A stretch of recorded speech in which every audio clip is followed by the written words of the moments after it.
What's up, Whittier? Welcome to What's Up, Whittier, a homegrown podcast. A podcast to showcase Whittier's businesses, personalities, and hidden treasures. Hey guys, producer Christine here with this week's community corkboard announcements. Okay, just a heads up, if this sounds really weird, I'm doing this without headphones, so I do apologize first. But thank you so much for downloading, subscribing, and listening to our podcast and for pressing play. Now on to our community corkboard announcements. Every Friday from 8 a.m. to 1 p.m. we have the Uptown Whittier Farmers Market put on by the Whittier Uptown Association every Friday, again from 8 a.m. to 1 p.m. on the corner of Philadelphia Street and Bright Avenue. If you are interested in becoming a vendor, please email farmersmarket@whittieruptown.org.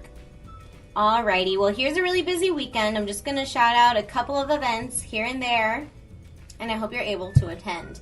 So on April 27th from 10 a.m. to 2 p.m., the United Nations Association of Whittier is going to be putting on their Whittier Earth Day celebration. It is a free event appreciating Mother Earth, again April 27th from 10 a.m. to 2 p.m. on the grassy area located at 6718 Greenleaf Avenue in Uptown Whittier.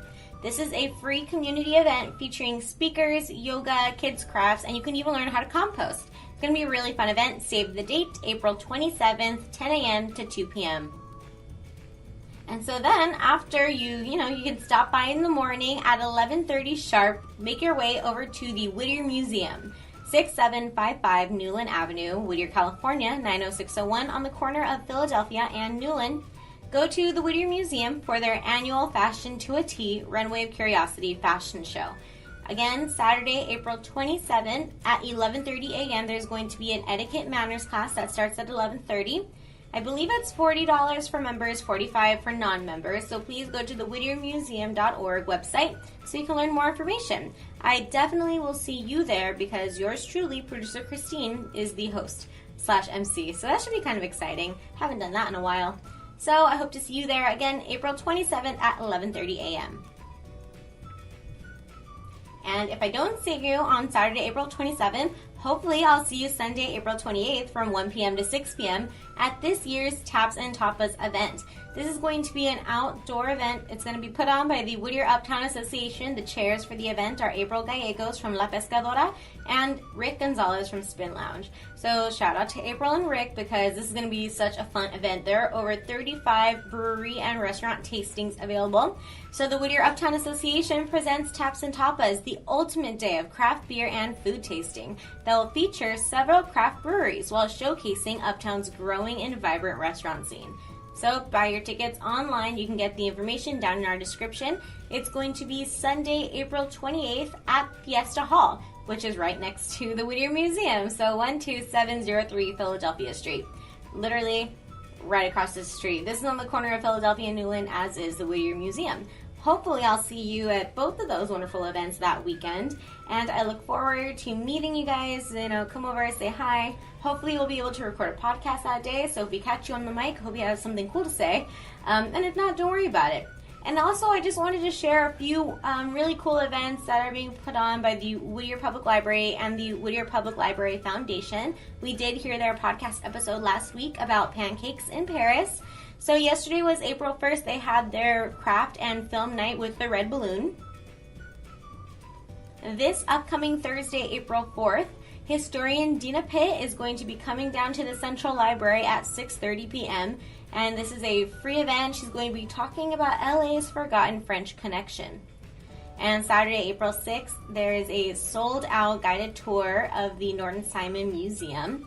And Monday, April 8th, you can watch the film An American in Paris at the Whitwood Branch Library, which is on Santa Gertrudis, at 6:30 p.m. And again, this is a free event. So Monday, 6:30, have nothing to do, go to the library and learn a little bit about the French Connection, An American in Paris. Because you can learn about LA's Forgotten French Connection on Thursday, April 4th. So if you missed any of those events, feel free to reach out or rewind or read them in the description below. Again, I don't know what any of this sounds like, so I'm hoping it's manageable. You can follow all of us on our social media. You can follow What's Up Whittier. Go to @What's Up Whittier on Facebook and on Instagram, @What's Up 562 on Twitter. you can email me, Producer Christine, if you have any comments, questions, concerns, or you want to put something in the announcements, or if you want to be a guest on our show, you can email Christine at whatsupwhittier.com.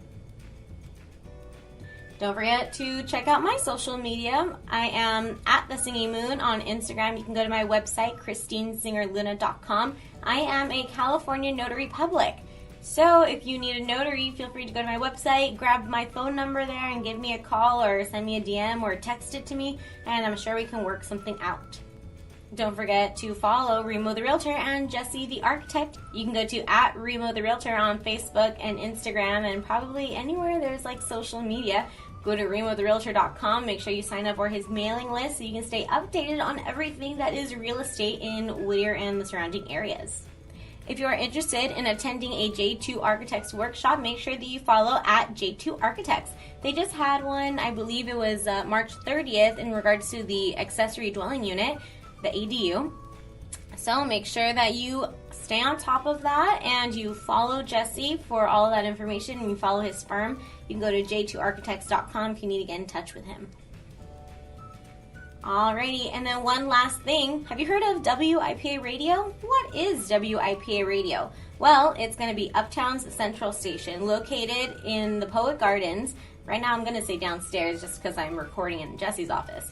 But it's located in the Poet Gardens. So if you can imagine the Bank of America building on the entrance on Philadelphia, you have the big door, and then to the left there's a big window. So right now, if you peek inside the window, you can see the skeleton of a room. They just put up the walls, and it's pretty white and dirty in there. They just put the electrical. Well, soon it should be a working radio station. So if you're a podcaster, if you're a musician, if you've ever wanted to have your own program, your own show, and maybe you need a little help, maybe you don't know where to start, you can definitely email me, info@WIPA Radio, or yeah, that's how you can get in touch with me in regards to the radio station. Or you can go to our website, WIPAradio.com, to learn a little bit more information. You can learn about what volunteering is and how to submit all of your stuff so you can be on the radio airwaves. Looks like that's all I have for you this week, neighbors. I hope you guys have a wonderful week. Enjoy. And, I really hope that you appreciate today's episode and all the other episodes after it. There's been a situation happening in our community, and Remo, Jessie, and I, we all live here in Whittier, and guess what? We want to know what's going on too, which is why we're using this platform as a way to get the information out to you, the listener, in our community.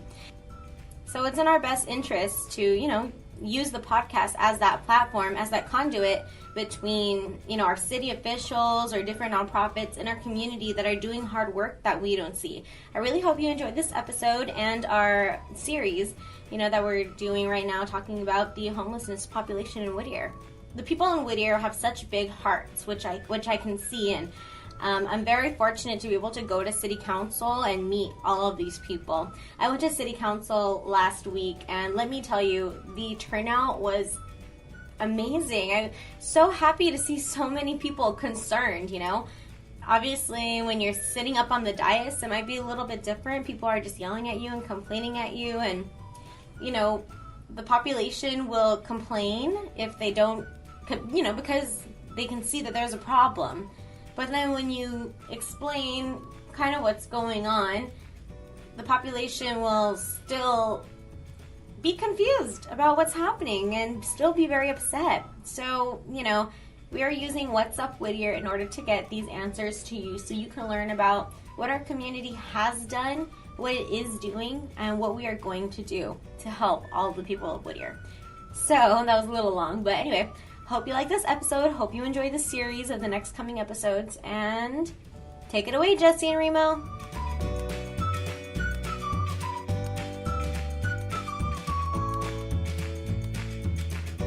What's up, Whittier? Dun da da da. Oh man, you came in with full vitamins, my friend. It's well, I'll tell you, I'm late because I was on hold with Google for an hour and a half fixing something on our website. So I hope they fixed it, man. It was. I got to an English-speaking person, and we got it all working. So we're good, Jesse. I'm glad. It's funny how, even with technology, it could have been something you could have done over, text or email or... Yeah.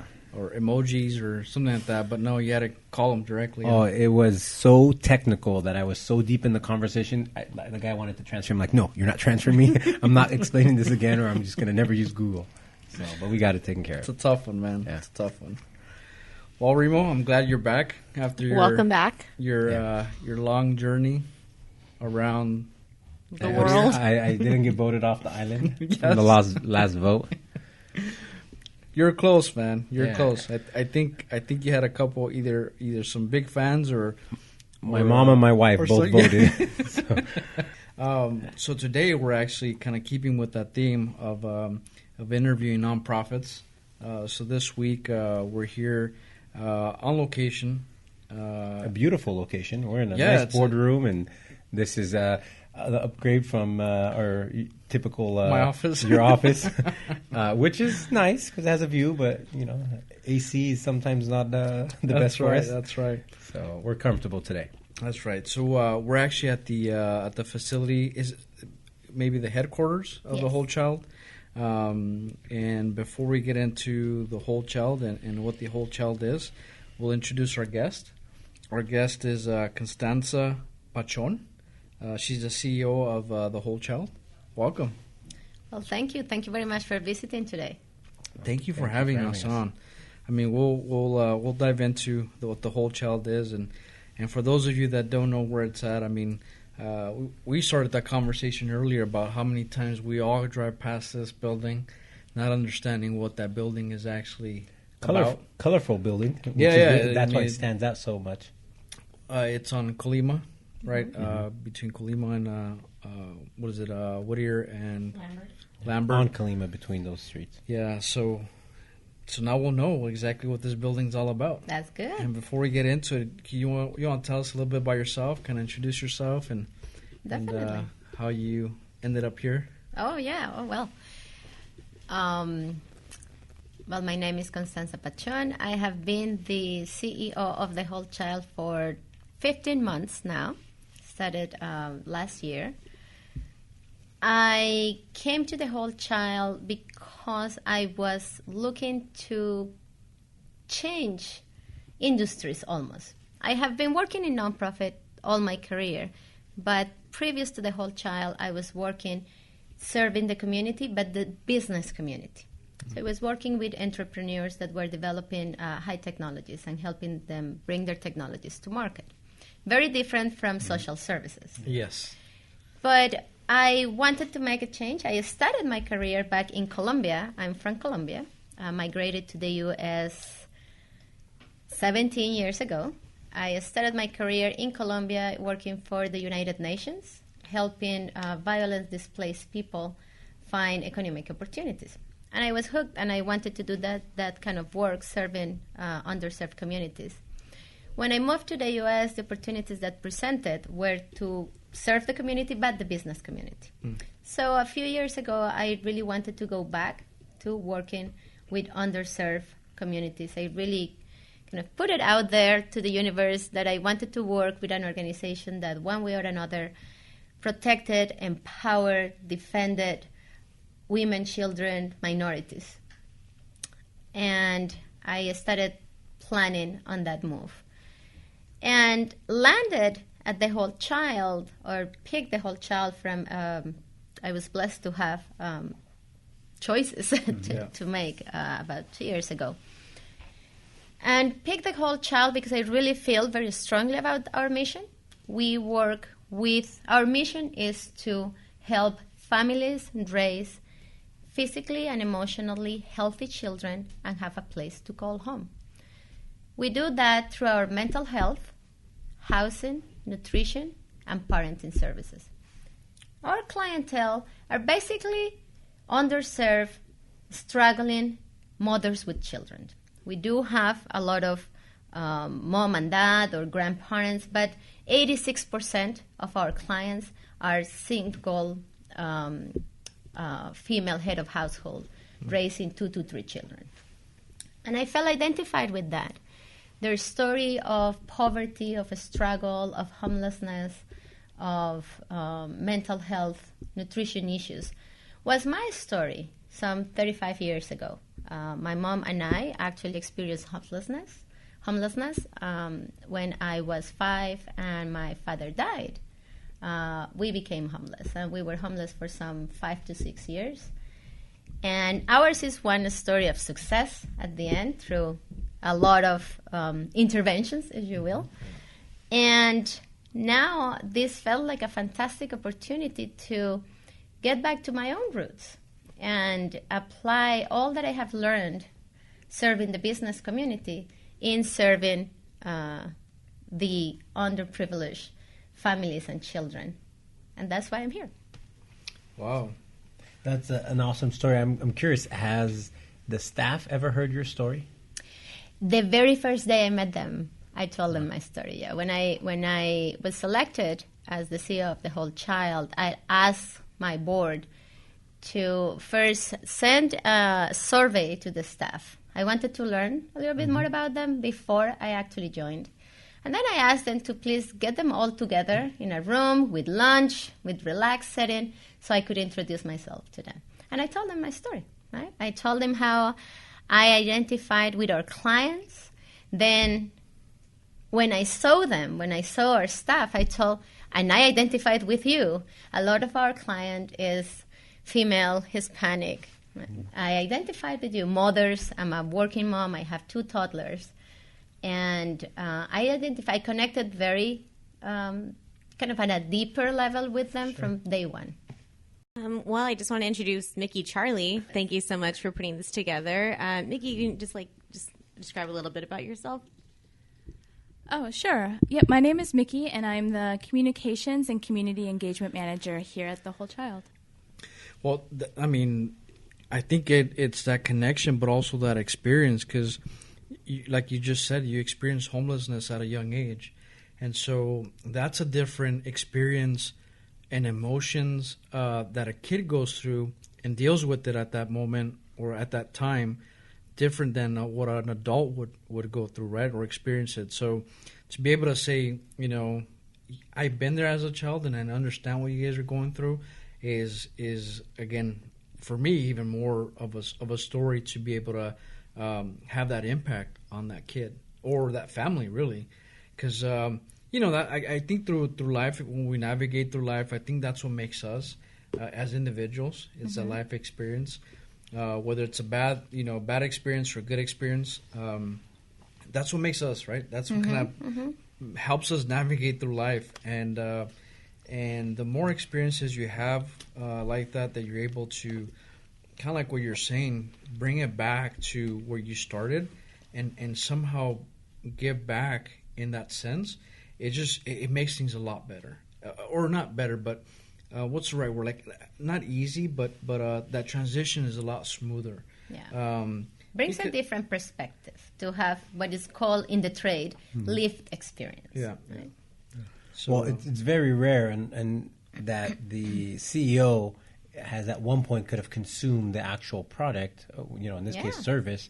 From a service standpoint, products might be different, but that's, I don't know too many CEOs that are in a service-based business that their service would have helped the actual person at a given point from a social services standpoint. So that's a really deep connection. So. Yeah, it is. So I guess if we could get into what the Whole Child is and kind of what's the mission or the goal for the Whole Child. Definitely. So kind of coming back to the story that I was telling you. So when my mom and I were experiencing our hardship, we didn't have anything like the Whole Child behind us, right?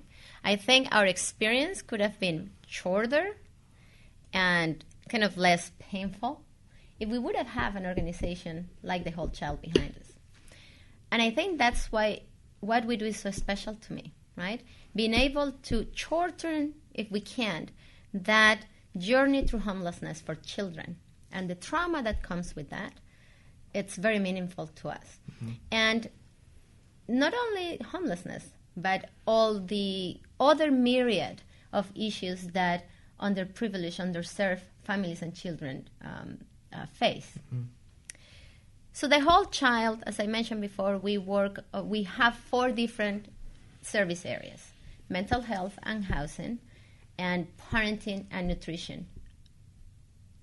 mental health was our bread and butter for 50 years. We have been around for 62 years. For our first 50, we only did mental health for children. And on mental health, we work all the gamut of issues that children face, from the trauma of abuse, sexual violent abuse, to behavioral issues on the HDD spectrum, autism, anxiety, trauma from bullying, any kind of either trauma or what's called thought and mood disorders, right? So, and there's more. Children are under much more stress. One of the things that really hit me hard when I started at the Whole Child was being that much closer to the reality of abuse and neglect and hardship that children in this county, in this country, one of the richest in the world, this county by itself is one of the biggest economy of the world, just the LA County. And to have so many families and children just in so much suffering, so much poverty, it was a travesty to me. And being that much closer to that was really hard. I know how to run an enterprise, an organization, but that was really hard to me. Then on our housing side, we work exclusively with homeless families. We do not work with individuals, single unattached individuals, which are those that you will more probably see on the streets. And we are the lead agency for SPA 7. SPA 7 is the Southeast Los Angeles region, 26 cities and communities. And what that means is all homeless families or families that experience homelessness or at the brink of homelessness filtered through the Whole Child for assistance to prevent or to end homelessness. We help them with rental assistance, rapid rehousing, permanent placement, skills development, job development, childcare, all a myriad of services to try to permanently and successfully place a family in housing. Then on our parenting services, we work with new parents and mothers that might be at risk of becoming abusive or that simply are not equipped to start the parenting journey. I wasn't equipped, even with all my education when I was expecting my children, and with all the reading that I did and all that sort of stuff. It's a train that hits you and you don't know. Is the abuse more from the parent abusing the child or the mother being in an abusive situation when you say abuse? I think it could be both, and we see both. And it's not just abuse. It's a prevention, right? And abuse might be a hard word when we're talking about parents. I don't want to misrepresent that. Abuse can come in the way of parents kind of losing their temper with children, and because of lack of understanding on what is normal when children are going through their development, right? And just that kind of the spanking that we shouldn't be doing anymore and all that sort of stuff. That's what we want to avoid. So when we work with some of these parents, we're just trying to teach them what is developmentally appropriate for a child.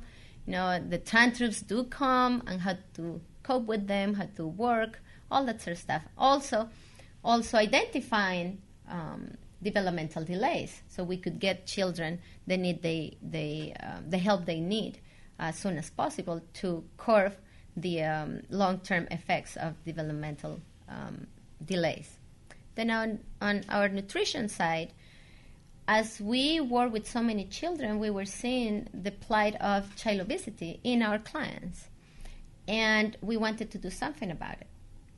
So in our nutrition services, we work with schools, and we are trying to educate both parents, schools, and children on the benefits of a healthy diet and physical activity in your daily life.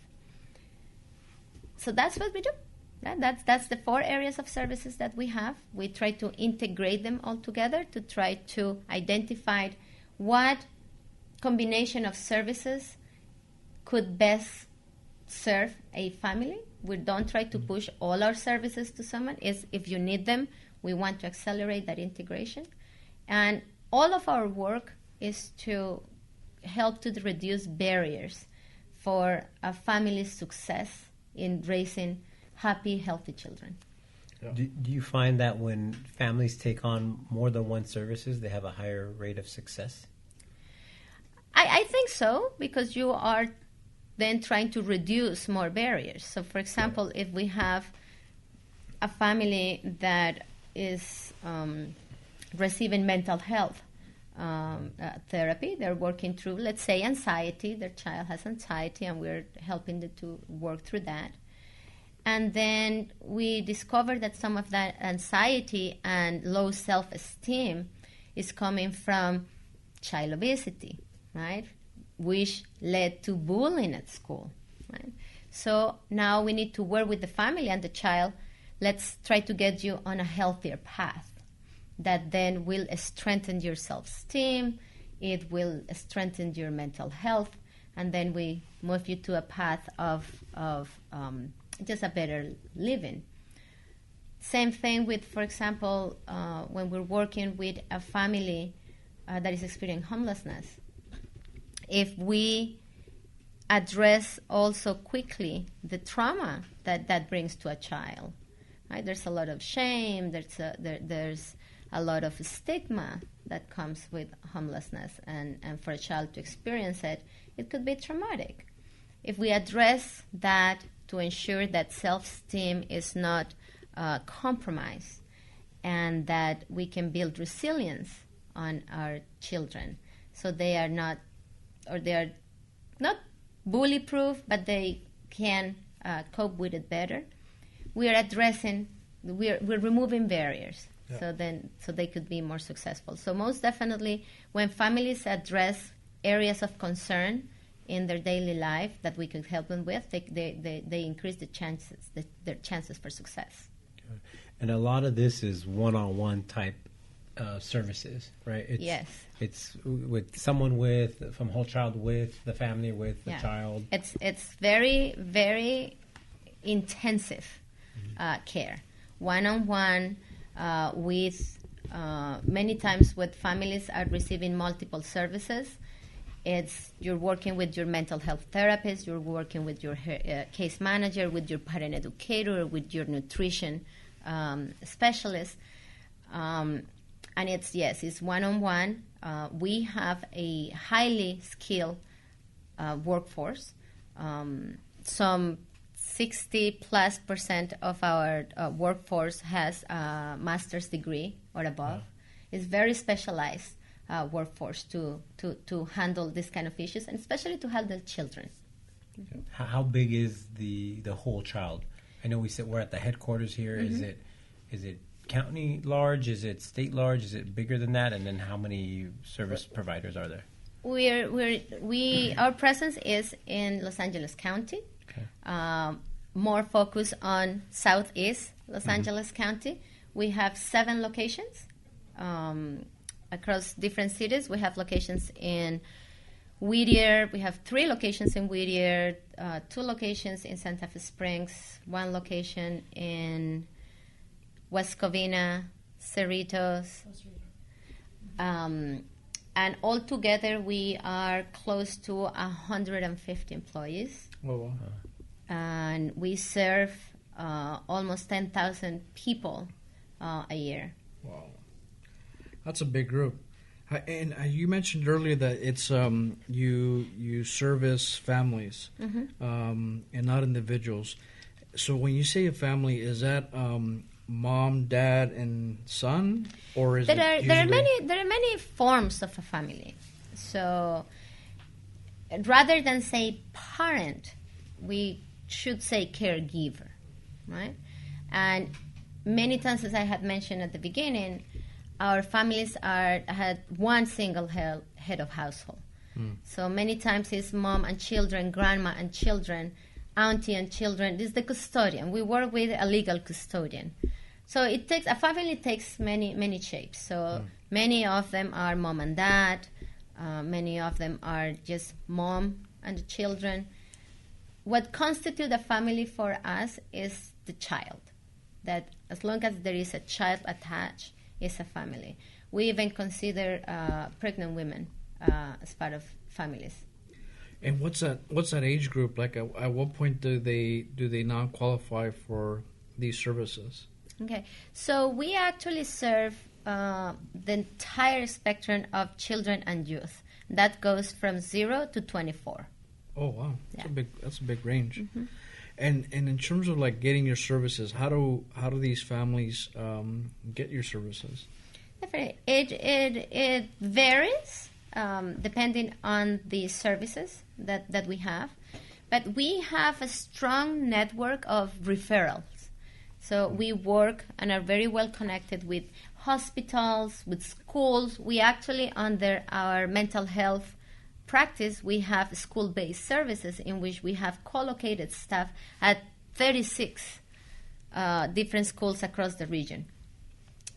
Other parts of our referrals or partners with for our referrals are other community organizations, churches, many areas from which they refer to us, and then the public can go on our website and ask for help. When you go to www.thewholechild.org, there is a big Get Help button that you could click, and then you will be able to self-refer, if you will. We are getting a lot of self-referrals nowadays, and that's how we get help. Do you see this? I know we before the interview we kind of briefly talked about homelessness, and how just recently there's residents that went to the city and talked about how it's a big issue. I think we all notice that and understand it's a big issue, but I think you brought up a good point, which is why it's something that I forget who mentioned that at City Council. They also made that point, is that the homeless population you see right now currently on Whittier Boulevard and Parnell Park and other areas is individuals who are adults.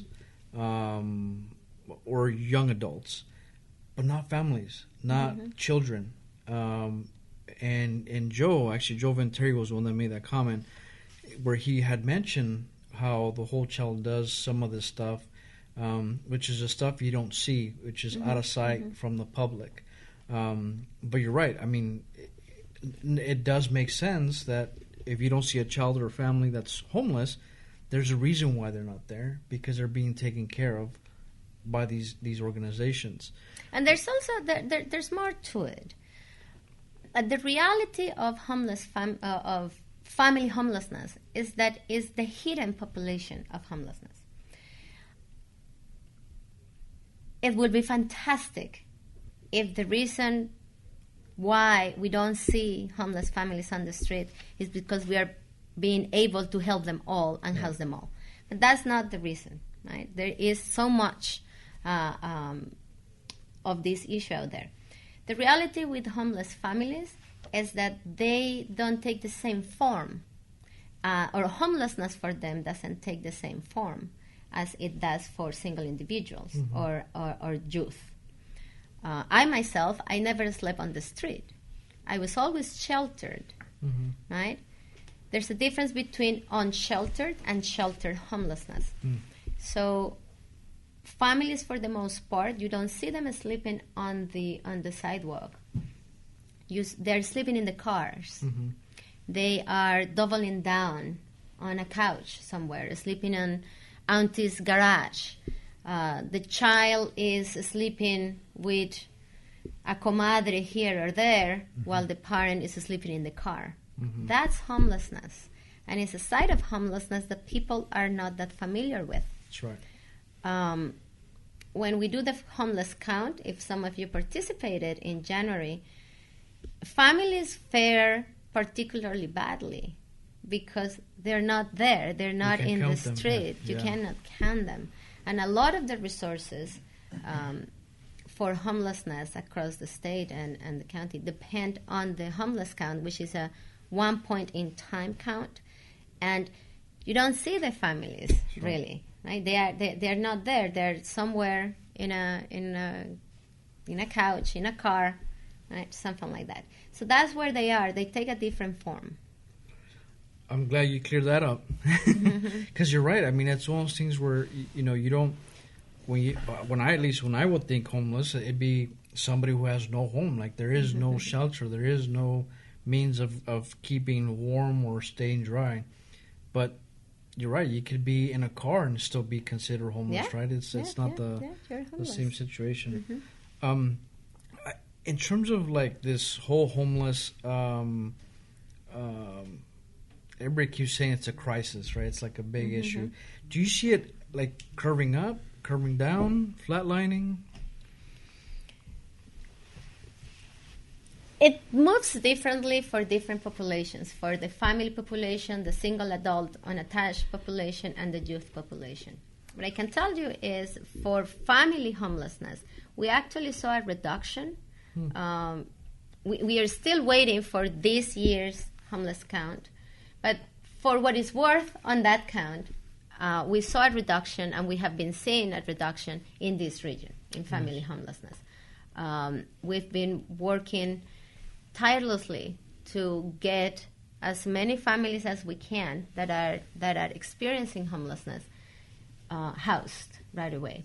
And we are putting more and more efforts into prevention and diversion programs, in which when someone is at the brink of homelessness, like you have an eviction notice, something like that, we act quickly, we intervene earlier, so we don't see the homelessness part of it. So we're working a lot on that, and there's a big push at the county level to do more of diversion and prevention, and I think it's working. Now, the help that you guys provide, is it, I know you mentioned it earlier, I also saw it in the book, is it physically placing them? Is it giving them a stipend? Is it a combination of the two? How is that family help provided? Yeah. You're talking about homelessness. Correct, right? Yes, I'm sorry. We actually do anything we need to do to be able to put a family into a place. So some families need crisis housing. So they need shelter. Right? They lost their housing from one day to the other, and while we create a plan to move them into permanent housing, we put them in shelter. So, and unfortunately in motels, because there's not enough shelters in this region, shelter beds. So that's crisis housing, right? It's to immediately end homelessness if you are in the street. Then once families are stabilized, or as part of prevention services, we need to move a family into a new unit, a rental unit, right? Most often these families have barriers to successfully on their own being able to secure a unit because they have poor credit or no credit history, really, because they have kind of spotty employment, or there's disability in the family, various reasons, right? So we help them identify the units, right? Create a plan for which they could achieve self-sustainability. We often pay deposit, very often double deposit because of the risk. Deposit, double deposit, last 3 first months, and then a kind of a wind down process in which we start decreasing assistance and pair the housing plan, if you will, of the family. They are taking more of the burden of rent on themselves. And then to be able to ensure that they're successful at that, we work with them in strengthening their job-seeking skills, working on them on career path plans, securing childcare, making sure they receive other services they need. The idea of these programs for us is to move people outside of the system, and they are self-sustainable. Got it. Now, do you guys have a physical shelter here in this facility, or is it all outside of this facility? Or We do not have. Okay. The Whole Child currently does not operate any shelter. So we use other facilities where we send our families. I want to talk about the whole mental health services side now. I'm looking at this report here that you guys have, and we're looking at how many disorders there are that kids or children, teenagers go through. Obviously, the number one is depression. Is that something that if somebody's trying to get the help, do they have to be?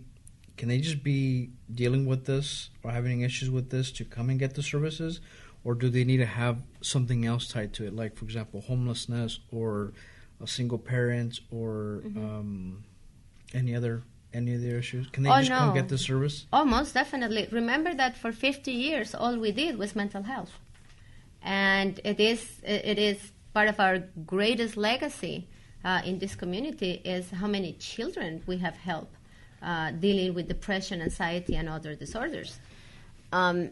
Eligibility criteria for our mental health services. Remember, we're working with an underserved population. So we work with medical recipients, and there has to be a diagnosed medical impairment, meaning they are losing social or cognitive functionality. And that sounds like big words. So that means the child is not being able to keep up with work at school. It's not being able to have a healthy relationship with siblings and mom and dad or whoever the caregiver is. And then they come and they show or they tell us, we're having issues, we don't know what it is, we diagnose, and we start treatment. Yeah. Does it have to be diagnosed, like for each of these disorders, where they come with some sort of doctor's note, or is it just... We can diagnose it ourselves. Oh, you can, okay. We can diagnose it ourselves. Many of the referrals, for example, come from the schools, when the teacher said, there's something off. This child has changed from one year to another. There's something wrong. Could you guys kind of take a look, work with them? So we diagnose ourselves. Can I submit Remo? Because I know there's something off with him. And we're done, Jessie. No, it's funny. I'm reading. Well, not funny, but I'm reading this that 1 out of 5 children experience some sort of mental health, and I mean that's a lot. It is a lot, and so very few of them actually get the help they need. Yes, 50% receive help, but it's a lot because you think about. I mean, you could go through your whole life not knowing that you're going through certain things. Yes. And which could be dealt with.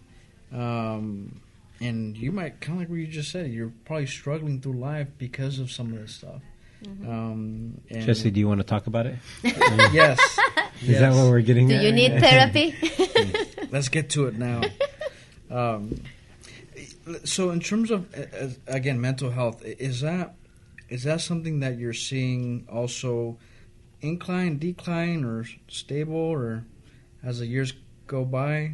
I mean, I think that from what I've seen from the data, it has increased. I think that social media and so much kind of overexposure of children's lives to peers and the general public has put a lot of stress on children and kids and youth.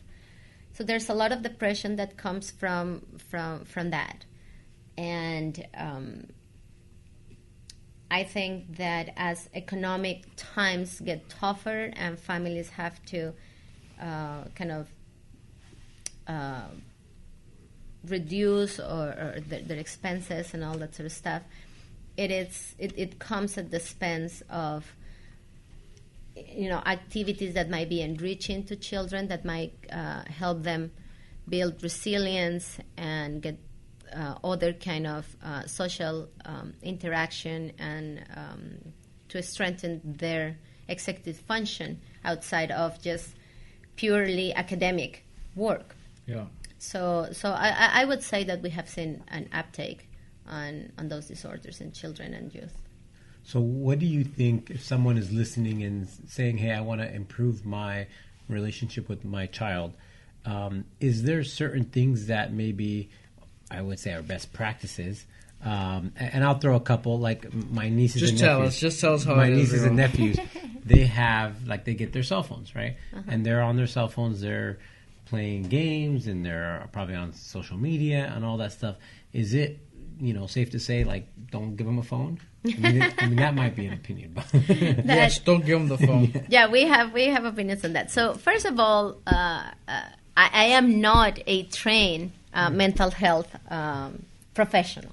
Okay. So I don't want to venture into giving don't tips. worry. I could bring my staff to do that, but I know from what I have heard from them and you're all talking the to treatments. an immigrant, a first generation here that our parents used to hit us, and it worked out great. So That's what I'm saying. yeah, everything's off the record on our whatever. Well, everyone Real. says that. Everyone says that it worked. My parents hit me and it worked out well. Well, I'm sure you have some trauma. Yeah. Well, yeah. in He still there. flinches when I raise my hand. It's like, let me rephrase it. I got like a spanking. My parents didn't body slam me into the. So I know where this is. that's what Jokes But, and about absolutely, but going back to your question, I think that clearly I am not. We could always bring one of my certified mental health clinicians to talk more about that. But I think in reality is connection. I think that related to the cell phone and all that sort of stuff, social media, is connection, right? Connection to your child. And not only, and it's just not really from the caregiver to the child, is as a society to connect with children to see what's going on around. But especially at home, connection, right? Whether it's leave your work at work, leave your phone by the entrance when you come home and all that sort of stuff. Whatever connection means to you, but connect, read. It goes back to the basics, right? Connect with your child, speak with your child about their day, your day, acknowledge their feelings, help them out, understand that don't put pressures on little ones that are even too high for adults. We expect of children not to misbehave and not to lose control when we as adults do. So not to put those undue expectations of children, understand that they are growing up, they're not adults, and that we are there to support them on their journey. I always have to remind my wife about my kids. I have 2 little ones, and when they're being loud, my wife's usually like, kids are so loud, like, just, tone it down. I'm like, that should be a good thing, because at least we know they're healthy and they're able to scream and yell and run around. Unless you're on the phone and Unless I'm on the phone, then I'm then like, you say, hey, "Can you guys be quiet?" But you're right. I think we lose, as parents, we don't really fully understand what that means, Or lose sight of it. No, and I think you said that earlier too. How like as new parents, there is no full how-to guide on how to be a parent. As much as there is stuff out there, YouTube and all that good stuff, but Dummies for parents. Yes. But it's hard. I mean, it's hard because you're dealing with such young people, young persons. That everything is their first, right? And so they're learning as they go, and so we already know more than they do. So to tell them to stop doing something when they have themselves not yet experienced it, then it's kind of hard to convince them that, hey, do not touch that burning hot piping, stove, because you're gonna burn yourself, right? So but do not let them burn them. no, I know. But again, it's kind of the whole idea, right? You could only tell them so much to the point where they got to experience it. But from our end, we as adults, we would think that they're already born knowing this stuff. So why should we, expected from them, which it's not. And so, anyways, the reason why I say that is because your son is all over the place. My kid's all over the place. But again, it's one of those things where like we talk about like spanking or spanking, or how do you discipline a child. I mean, all that stuff is information that, if you grew up in that and you don't know the difference between what is right and what is wrong, kind of moving forward, then you're going to go back to your default, which is how you grew up, right? And so, again, that's kind of like... A big part of what we do here at the Whole Child with our parenting services is talk about that. What is caring parenting? Yeah. Right? It's not about just being your kid's friend. No, it's how do you communicate? How do you react when they are misbehaving? And is it even misbehaving? Or is just what children do? Child, yeah. Right? On the spanking side, which is very interesting, if spanking was a controlled environment, like, for example, your child did something really bad, if you calm down and being calm and collected and thinking about it, decide, okay, I'm going to spank. A spank is going to be the best course of action. Then you go and spank, okay? But usually that's not the way it happened. It's your child does something crazy, you lose control, and on that rage, you go and spank. And that's the problem, because then that child is getting the rage, like hate, from the person that should love them the most. That's right. And if you teach a child that the people that love them the most have the right to hit them, what can we expect them of what they are going to grow up expecting of other people? That's true. Right? So let me share a story. Well, let me just finish it. So that's exactly true, because you don't want to set that tone. You don't want to set that kind of experience where then themselves, when they become parents, then all of a sudden they start repeating that cycle where like it's okay. Or that they accept people mistreating them. Yeah. Because if the people that are supposed to love them the most, to protect them above everything, don't, or just from time to time lose it and go ahead and mistreat them, that's right. What are they going to expect of others? Yeah.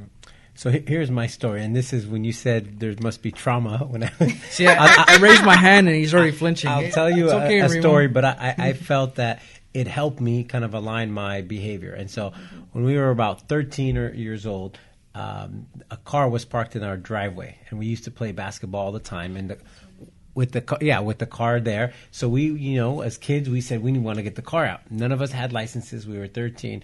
All of a sudden, we put the car in neutral, and the car starts drifting back, right, so we can give us space to play. Well, the problem was we didn't know how to stop the car, and the car kept going back, and luckily we just stopped it, but we put it in park, and it was in the middle of the street.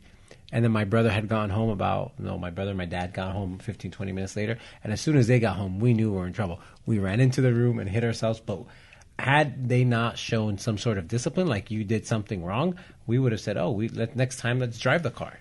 Yeah. And I think for me, it helped with structure, that saying, this wasn't yours. You don't know how to do this. Don't do it. And that was the rule. And so for me, it helped. But again, it wasn't like a body slam or anything like that. But I knew. The thing is, one thing that we stress to our parents when we're working here with parents is that caring, discipline, setting limits, right? It's part of parenting. Mm-hmm. It's part of caring parenting. Yeah. Setting limits, structures, discipline. It doesn't mean that you don't straighten or try to strengthen a behavior when it is not acceptable. It is the way you do it that we work with them, right? Okay. I have just questions about the organization. Just maybe there would be fun questions. What is some of the funner things that maybe people from the outside don't see with Whole Child? Maybe within the staff, is there some fun activities you guys do internally? Is there I don't know, are you guys part of a softball game? Well, probably. So we try to keep it fun as much as we can, and it's needed because what we do is heavy. It's heavy. That's the only way I know how to describe it. So self-care and mental health for our own staff to avoid burnout is really important, right? So kind of a structure things that we do. So, for example, we do have 3 large events a year that involve the entire staff. We just had one 2 weeks ago. We did our staff appreciation and awards luncheon. We took them all to, where was that place? Dave and Buster's, so they could play, relax, kind of let steam off. And then we recognize those staffers that are really going above and beyond from Call of Duty. And then during the summer, we take the staff and their families bowling.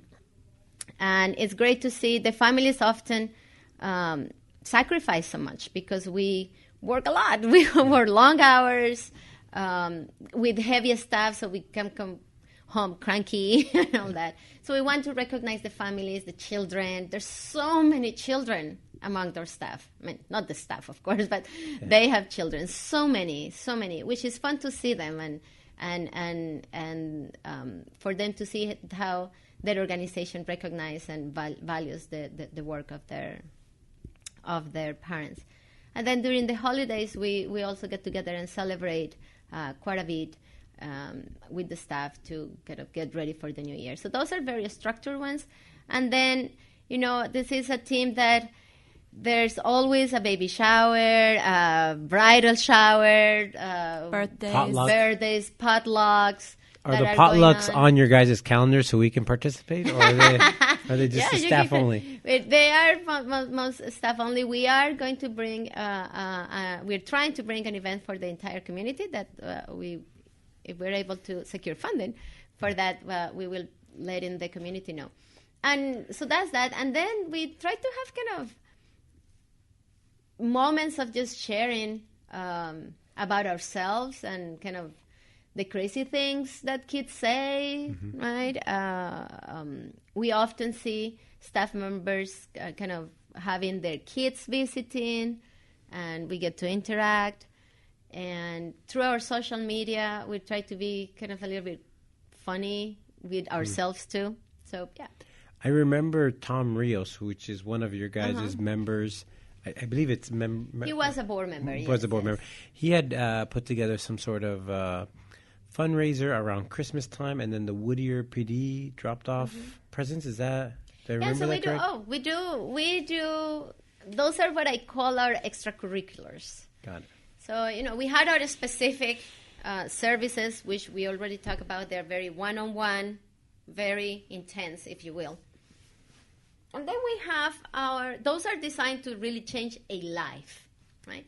But we know that there are other activities that do not change a life, but make it better for a while. And we work on those. So we do a lot of drives through the year. So we do, which is our first drive of the year? We actually have an Easter basket drive with Brookdale, Uptown, Whittier. And we will be asking the community that if your organization wants to kind of get together and put some Easter baskets, and then we're happy to take them. We have so many children across our entire practice that we'll be very happy for that. So we do an Easter basket drive. We do back Halloween to school costumes. So back to school drive, then Halloween costumes drive, turkey drive, and then we do the holiday helpers, by which families in the community adopt some of the families from the organization.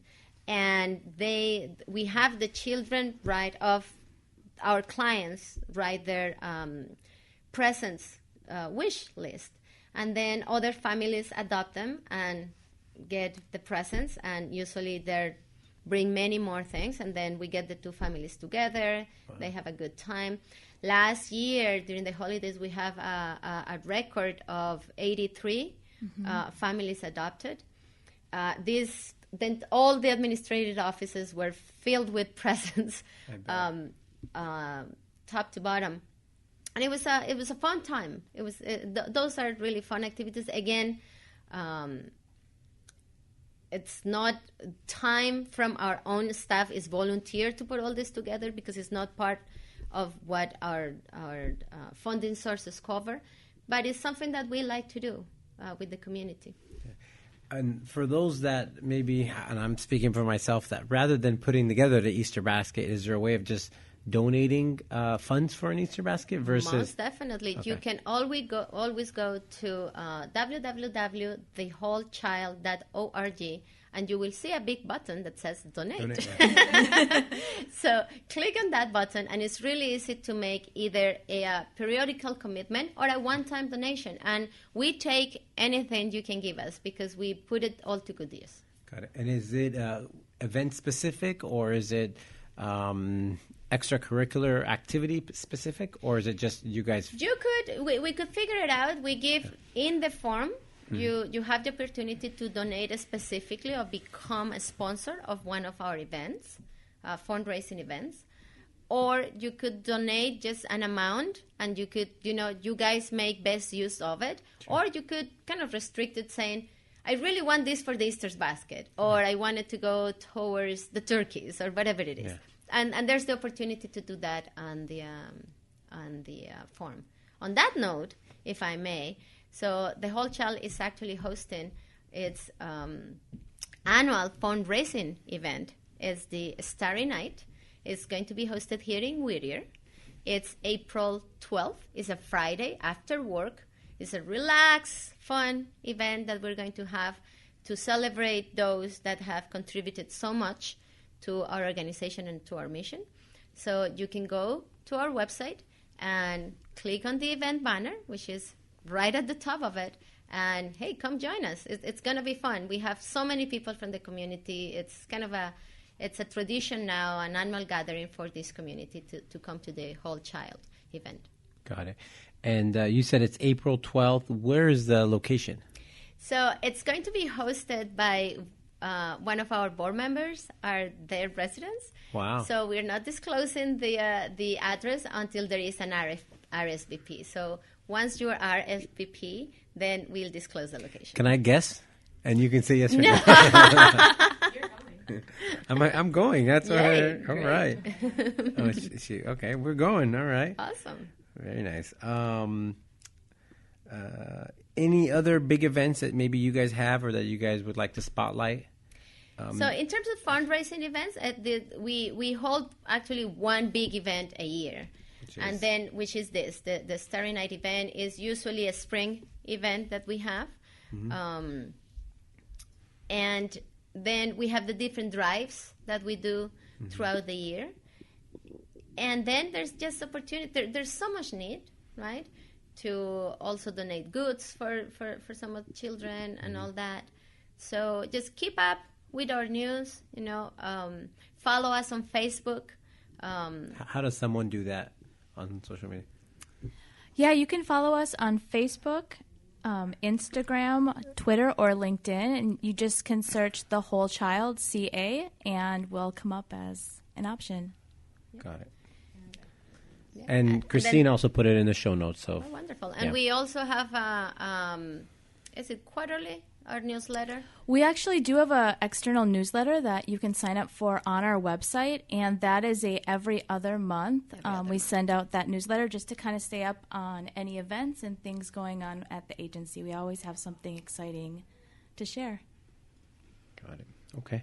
Well, what we mentioned earlier when Christine gives the finger, it's the wrap it up finger. It's not it's not a bad finger. It's her pinky that she swings around as she drinks water. Well, we have a couple Whittier questions, and sure. I know we talked about some obviously whole child stuff, which you mentioned it's a little heavy. These are even tougher. All right. And so they're Whittier questions, and they're tougher because you make one friend and sometimes people not so happy. And that's, what is your favorite restaurant or place that you dine and maybe in the city of Whittier? And it could be, if you're here and want to grab a quick bite to eat, what is your go-to spots? Oh boy, there's quite a few. That's a compromising situation. Yeah, that's this is. I think there's many. I like the bottle room. I like Ravello. Toast. is a favorite as well. Aunties for breakfast is delicious. Bailey's Kitchen. I'm missing that California other Grill is a California staff Grill. favorite. Yes. And there's another one. I think it's called Café Vignette. I don't remember. Vintage Cafe. Yes, Yeah. that one is very good. I think those are the ones that I. How about the little ones? I don't know their ages. Do they have a favorite place that you might go over the weekend, or they're too young where they just want food and yeah, they just and it's very funny that you ask, because most often, while they're at home, right, they're complaining again, and they're complaining about what we're feeding them. And then when we take them out, I'm like, I prefer the food from home. again. You can't win. You can't win with little ones. Yeah. So, no. Got it. And if there is something in Whittier that you think is missing, what would that be that you would like to see it brought to maybe the local city? And it could be anything personal. Maybe it's something that you and your family drive to that's not here now. What do you think? I was going to say affordable housing. Affordable housing. Yeah, of course. Affordable housing is something that we need to bring to. And it's not just for homelessness. It's affordable housing for everyone. Real estate prices are really pushing people out of communities. Yeah. So we need to bring affordable housing back. Got it. So I am very happy that In and Out is coming. Okay. Let's keep it real here. Let's talk about real stuff. So In and Out, we needed an In and Out. So we're very happy. So. All right. Well, thank you so much, both you ladies, for joining us today, for your awesome facility, for the water that we got, which is really nice. And we look forward to attending the Starry Night events on April 12th. See you there. Yeah. See you there. And please join us. Remember, www.thewholechild.org. Thank you. All right. Bye, Whittier. Bye, Whittier. Bye.